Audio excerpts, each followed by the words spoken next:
شاعر کے فکر و خیال کی بلندی کا تعلق اس کے تجربے، مشاہدے اور مطالعے کی وسعت سے ہے۔ میری شاعری ذاتی کرب اور انفرادی فکر تک محدود نہیں ہے، بلکہ اجتماعی فکر اور اجتماعی مسائل کا بھی احاطہ کیے ہوئے ہے۔ نظموں کا کینوس وسیع ہے، موضوعات ہمہ گیر ہیں۔ یہی بات غزلوں کے تعلق سے بھی کہی جا سکتی ہے۔ شاعری کا تعلق فکر سے ہوتا ہے اور فکر نتیجہ ہوتی ہے نظریات یا آئیڈیالوجی کا۔ شاعری کو سمجھنے کے لیے شاعر کے ذہنی پس منظر کا مطالعہ سہولت فراہم کرتا ہے، یعنی شاعر کے خیالات و نظریات کی تشکیل کن حالات میں ہوئی اور کون سے عوامل کار فرما رہے۔ میری تعلیم ابتدا سے آخر تک حیدرآباد میں ہوئی، جو میرا پیدائشی مقام اور آبائی وطن ہے۔ وہ دور ترقی پسند تحریک یعنی پروگریسو موومنٹ کے عروج کا تھا۔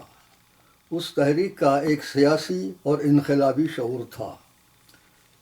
شاعروں، افسانہ نگاروں، ادیبوں، ناقدوں اور دانشوروں کا ایک قافلہ اس تحریک کے ساتھ تھا۔ وہ میری طالب علمی کا زمانہ تھا۔ میں بھی اس قافلے میں ذہنی طور پر شریک تھا۔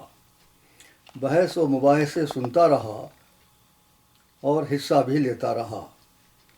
اس کے نتیجے میں عاجزی سیکھی، غریبوں کی حمایت سیکھی، یاس و حرما کے دکھ درد کے معنی سیکھے، زیر دستوں کے مصائب کو سمجھنا سیکھا، سرد آہوں کا رخ زرد کے معنی سیکھے۔ عملی زندگی میں بحیثیت ایڈوکیٹ قدم رکھنے کے ساتھ ہی بائیں بازو کی سیاست سے وابستہ ہو گیا۔ میونسپل کونسل کے صدر کی حیثیت سے تعمیری کام کیے، شہر کی صورت گری کی۔ وہ دھیمی آگ جو ترقی پسند تحریک سے وابستگی کی بنا پر ذہن و دل میں روشن ہوئی تھی، شعلہ بنی۔ دیہاتوں کا دورہ کیا، کسانوں مزدوروں کی حالت زار کو دیکھا، جلسے جلوس نکالے، تقریریں کی، ستیہ گرہ کیا، مورچے نکالے، اہل اقتدار سے ٹکر لی، اور پھر اس راہ میں جو سب پہ گزرتی ہے وہ گزری۔ لوگوں نے کاندھوں پر اٹھا کر پھول برسائے، سنگِ ستم بھی آئے، پس زندہ بھی رہے، سال ہر سال انقلاب کے لیے جد و جہد میں گزرے۔ آہستہ آہستہ سیاست زوال پذیر ہوتی گئی، تھک ہار کے گھر لوٹ آئے، اپنے پیشے یعنی وکالت کی طرف توجہ کی۔ مراٹھواڑہ ڈیولپمنٹ کارپوریشن یا MIDC کے ڈائریکٹر کی حیثیت سے کارگزار رہا۔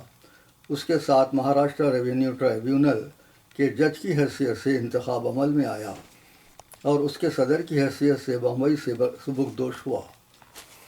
اس تمام جد و جہد کا عکس میری شاعری کے پس منظر میں دکھائی دیتا ہے۔ اگر شاعری کا رشتہ زندگی اور سماج سے نہ ہو تو میری رائے میں ایسی شاعری کا کوئی جواز بھی نہیں ہے۔ عملی زندگی میں قدم رکھنے کے ساتھ ساتھ شاعری بھی ہوتی رہی۔ وہ دور جدیدیت کے شور و غل کا تھا۔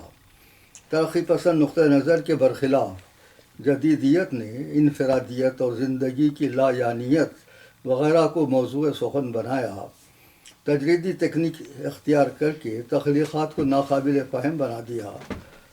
اب نہ تو ترقی پسند تحریک کا زور و شور باقی ہے اور نہ جدیدیت کی تحریک کا شور و غل، لیکن ترقی پسند نقطہ نظر آج بھی بامعنی ہے، جس کے لحاظ سے ادب کا رشتہ ذات کے علاوہ زندگی، سماج، محروم طبقات، انسانیت، قومیت، بین الاقوامیت، انصاف و آزادی اور مساوات سے بھی ہونا چاہیے۔ جدیدیت کے بھی کچھ مثبت پہلو ہیں، جس نے شاعری کے لہجے کو بدلا، لفظیات اور علامتوں کا اضافہ کیا اور ادعائیت کے خلاف آواز اٹھائی۔ میں نے دونوں تحریکات کے مثبت پہلوؤں سے استفادہ کیا ہے۔ شاعری کو نعرہ بازی یا تبلیغ کا ذریعہ نہیں بنایا، کسی بھی ترقی پسند شاعر نے ایسا نہیں کیا، نہ تو مخدوم و مجروح نے ایسا کیا اور نہ فراق و فیض نے۔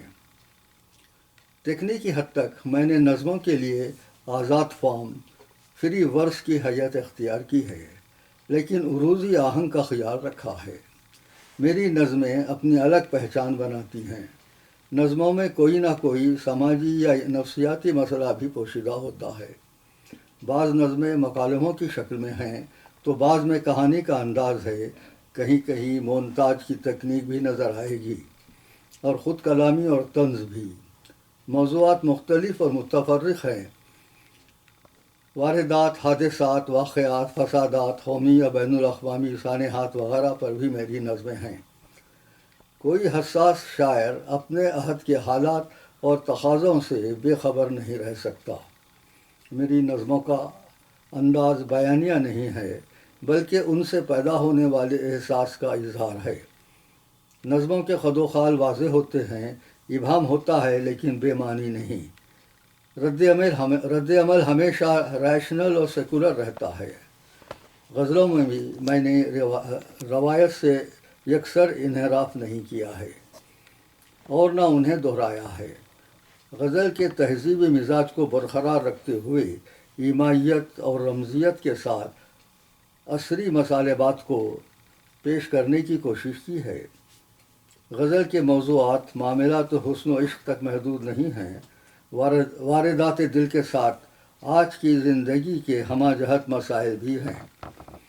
میرے نقطہ نظر میں رجائیت ہے، مایوسی یا خنوطیت نہیں ہے۔ یہی کچھ میری شاعری میں بھی ہے۔ غزل کے اشعار امید کے چراغ روشن کرتے ہیں، میں بے حوصلہ نہیں کرتے۔ میں محسوس کرتا ہوں کہ میرا رشتہ ساری انسانیت سے ہے اور وہ درد کا رشتہ ہے۔